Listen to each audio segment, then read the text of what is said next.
हमें अगले दिन कोर्ट रूम का सीन दिखाया जाता है जहां पर सेंटस का ट्रायल होना था। तो वहां पर सब लोग कहते हैं सच में कॉमनर्स तो सच में बहुत बड़ा मसला होते हैं, जब उनको पावर मिल जाती है तो उनकी ट्रू नेचर सामने आती है। दूसरा कहता है एग्जैक्टली, क्योंकि उनके पास ये सब कुछ पहले नहीं था, उनको और चाहिए होता है। तो तब वहां पे हमारी प्रिंसेस और स्पेंसर वो भी ऊपर खड़े हुए थे बालकनी में। तो तब रेमंड स्पेंसर कहता है पब्लिक का रिएक्शन इतना भी बुरा नहीं है। हमारी हीरोइन कहती है फिर भी हम रिलैक्स नहीं कर सकते, जैसा मैंने एक्सपेक्ट किया था ना, ड्यूक सोल्टन उसने अपने आप को यहाँ शो कर दी है। तो तभी जज कहता है ऑर्डर इन द कोर्ट, हम लोग ट्रायल को शुरू करते हैं। वो कहता है सेंटस लिलियाना, क्या ये सच है कि आपने रिफ्ट को ओपन करने के लिए ब्लैक मैजिक का यूज किया था? वो कहती है नहीं, ये बिल्कुल भी सच नहीं है, ये झूठा इल्जाम है। आखिर मैं एक सेंटस होते हुए ऐसा कुछ क्यों करूंगी? और वैसे भी मेरी डिवाइन पावर वो बहुत ज्यादा यूज करने की वजह से थोड़ी कम हो गई थी, इसी वजह से ये सब कुछ ऐसे हो रहा है। लेकिन क्या इनके पास ऐसा कोई प्रूफ है कि मैंने ब्लैक मैजिक यूज किया है? तो तब वहां पर बहुत सारे लोग थे, सब लोग कहते हैं क्या ये सच है? कहीं ये सच में इन पे इल्जाम तो लगा जा रहा? दूसरा कहता है नहीं नहीं, ये सब कुछ प्रिंसेस ने खुद देखा है, आखिर वो झूठ कैसे बोल सकती हैं? तो जज कहता है ऑर्डर, सबसे पहले एविडेंस लेके आ जाए जिसमें सेंटस ने ब्लैक मैजिक यूज किया था। तो तब वहां पर एक नाइट वो बॉक्स लेकर आता है जिसके अंदर नेकलेस था, लेकिन उसके अंदर से नेकलेस गायब हो गया था। तो जज कहता है आखिर एविडेंस कहाँ पर गया? क्या आप लोग हमारे साथ कोई ट्रिक तो नहीं खेल रहे? तो वो नाइट कहता है नहीं योर ऑनर, इसके अंदर डेफिनेटली एक नेकलेस था। तो तब हमारी हीरोइन का भाई और फादर भी वहीं पर थे। वो सोचते हैं आखिर ये हो क्या रहा है? तो किंग कहता है अभी के लिए हमें ऑब्जर्व करना पड़ेगा। तो रेमंड कहता है मैंने पर्सनली कंफर्म किया था कि ये आइटम यहाँ सिक्योर हो, आखिर ये कैसे हो गया?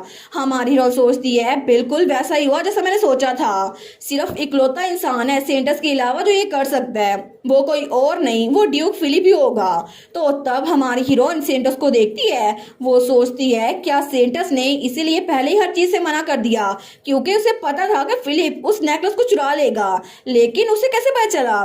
क्या जब फिलिप सोल्टन उससे प्रिजन में मिलने आया था तब? लेकिन आखिर कैसे? तो सेंटस उसके साथ देखकर स्माइल करती है। वो सोचती है अच्छा तो इस बारे में क्या? हमारी हीरोइन सोचती है तो क्या ये सब कुछ ऐसे खत्म होगा? लेकिन अगर ऐसा ही है तो फिर ठीक है, तुम अपनी आखिरी स्ट्रगल भी कर लो, क्योंकि जितना तुम्हें एंजॉय करना है तुम कर सकती हो, क्योंकि तुम्हारी एरोगेंस वो जल्द ही ऐसे खत्म हो जाएगी। तो सेंटस हमारी हीरोइन को स्माइल करता हुआ देखकर घबरा गई थी। वो सोचती है ये क्यों स्माइल कर रही है? तो तब ड्यूक फिलिप वो सोचता है कितना अच्छा हुआ ना कि मैंने टेलीपोर्टेशन मैजिक के जरिए उस नेकलेस को वाइप करवा दिया। वैसे भी ये बात सच है कि इसमें डार्क मैजिक यूज हुआ है। अब जबकि ये बॉक्स एम्पीरियल क्रेस्ट के साथ सील था तो टेलीपोर्टेशन मैजिक के लिए बहुत सारी लाइव्स लगी, लेकिन इसके लिए उतनी लाइव्स काफी थी। ये फैक्ट कि लिलियाना डार्क मैजिक यूज कर सकती है, अभी इसके रिवील होने का टाइम नहीं आया, क्योंकि अभी भी मुझे इस लड़की को यूज करना है। तो तब सेंटस लिलियाना कहती है मैंने तो बस हमेशा लोगों के लिए काम किया है, इसके अलावा कुछ भी नहीं, फिर भी मुझे बिना किसी एविडेंस के फ्रेम किया जा रहा है, ये सब कुछ तो बहुत क्रूल है। तो तब वहां पर बाकी नाइट्स भी थे। तो जो नाइट सेंटस को पसंद करता था वो कहता है सेंटस, तो दूसरा उसको रोकता है, वो कहता है रुक जाओ यहीं पर, हमें आगे नहीं बढ़ना चाहिए। तो वो रोते हुए कहता है ऐसा हो ही नहीं सकता कि सेंटस ऐसा कुछ करे, ये जरूर कोई गलतफहमी होगी। हमारी हीरोइन कहती है सस्पिशियस इस बात से गायब नहीं होती कि एविडेंस गायब हो गया है, क्योंकि मैं उस जगह पर खुद थी जब ये सब कुछ हुआ, इसी वजह से मैं चाहती हूँ कि मैं विटनेस के तौर पर अपीयर हूँ। तो जज कहता है जी बिल्कुल, आपको परमिशन दी जाती है, आप बोल सकती हैं। हमारी हीरोइन कहती है उस वक्त सेंटस लिलियाना उन्होंने पेशेंट्स को ट्रीट किया था, लेकिन ऐसा लगता था उनकी फिजिकल लिमिट वो पूरी हो चुकी है, मुझे लगा शायद उनकी तबीयत खराब है, इसी वजह से मैं उनको चेक करने के लिए गई, लेकिन उन्होंने मना कर दिया। और बाद में उनके गले में हमें नेकलेस मिला जो कि पेंटाग्राम की तरह था, और उनकी आंखों में भी वही पेंटाग्राम की सिंबल वो शो हो रही थी, बिल्कुल वैसी सिंबल जो हमें मॉन्स्टर की आंखों में दिखती है। और इसीलिए मुझे लगता है मेरी टेस्टमनी के हिसाब से एविडेंस को सपोर्ट करने के लिए वो काफी होगा। तो तब वो डॉक्यूमेंट देते हुए कहती है आप इसको देख सकते हैं। तो सेंटस कहती है एविडेंस, क्या आपको सच में नहीं लगता कि आपको गलतफहमी हो गई? और हाइनस, इसके अलावा हर हाइनस आप भी तो अपनी होली पावर को छुपा के रखी हुई थी ना, क्या ये कोई स्कीम नहीं है जिसकी वजह से एम्पायर की सारी पावर एम्पीरियल फैमिली के हाथ में आ जाए, टेम्पल के पास ना रहे? आपको ऐसा नहीं लगता? तो वहां पर पर सारे नोबल्स वो बातें करने लग गए थे। हर हाइनेस प्रिंसेस के पास भी होली पावर है, क्या इसकी वजह से सारी पावर वो एम्पीरियल फैमिली के पास ही चली जाएगी? इससे तो पॉलिटिकल बैलेंस खराब हो जाएगा। तो प्रीस्ट भी कहता है हम सेंटस के अल्फाज को एब्सोल्युटली ले सकते, लेकिन अगर पावर जो कि 2 हिस्सों में बटी हुई थी, सारी की सारी पावर एम्पीरियल फैमिली के अंडर आ गई तो हम इसको अलाउ नहीं करेंगे, बिल्कुल भी नहीं। तो जज कहता है ऑर्डर ऑर्डर, अभी के लिए आप लोग बिल्कुल खामोश हो जाएं, सब लोग प्लीज कोर्ट में ऑर्डर को मेंटेन रखें। तो सेंटस कहती है हर हाइनेस के क्लेम के लिए कोई भी विटनेस नहीं है, लेकिन मेरी बात पे यकीन करने के लिए बहुत सारे लोग हैं, क्या आप लोग ये बात नहीं जानते? तो पीछे जो नाइट्स खड़े हुए थे वो थोड़ा चौंकते हैं। तो सेंटस कहती है क्या ये बात सच नहीं है? वो नाइट कहता है जी बिल्कुल ये बात सच है, हर हाइनेस की होली पावर मैंने भी देखी थी। हमारी हीरोइन कहती है लेकिन मेरी पावर, वो सोचती है मैं क्या करूं, यहाँ पर हर कोई मुझे घूर के देख रहा है, क्या इनको सेंटस की बात पे यकीन तो नहीं आ गया? आखिर मैं इस सिचुएशन से कैसे निकलूं? अगर मैंने अपना कार्ड पहले यूज कर दिया, नहीं ऐसा नहीं हो सकता।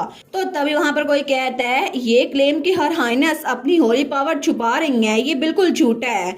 तो वहां पर रेमंड स्पेंसर था, वो कहता है अचानक से कुछ दिनों पहले उनकी पावर मैनिफेस्ट हुई थी, मैं उनकी साइड पर था ये टेस्टिफाई करने के लिए, लेकिन एम्पीरियल फैमिली अगर वो टेम्पल को ओवरथ्रो करने का प्लान करी है तो आपको नहीं लगता कि इसमें सिर्फ 2-3 दिन नहीं लगेंगे?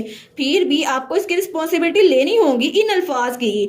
तो सेंटा सोचती है ये आखिर तक प्रिंसेस को प्रोटेक्ट कर रहा है, आखिर उस प्रिंसेस ने ऐसा कौन सा जाल बुना है कि ये रेमंड स्पेंसर उसी की साइड ले रहा है? तो रेमंड हमारी हीरोइन के कान में कहता है सिचुएशन अच्छी नहीं लग रही, अगर ऐसे चलता रहा ना तो ये सब कुछ हमारे खिलाफ हो जाएगा। हमारी हीरोइन कहती है ठीक है, लेकिन वो दिल में सोचती है काइलो तुम्हें भी सेफ रहना होगा।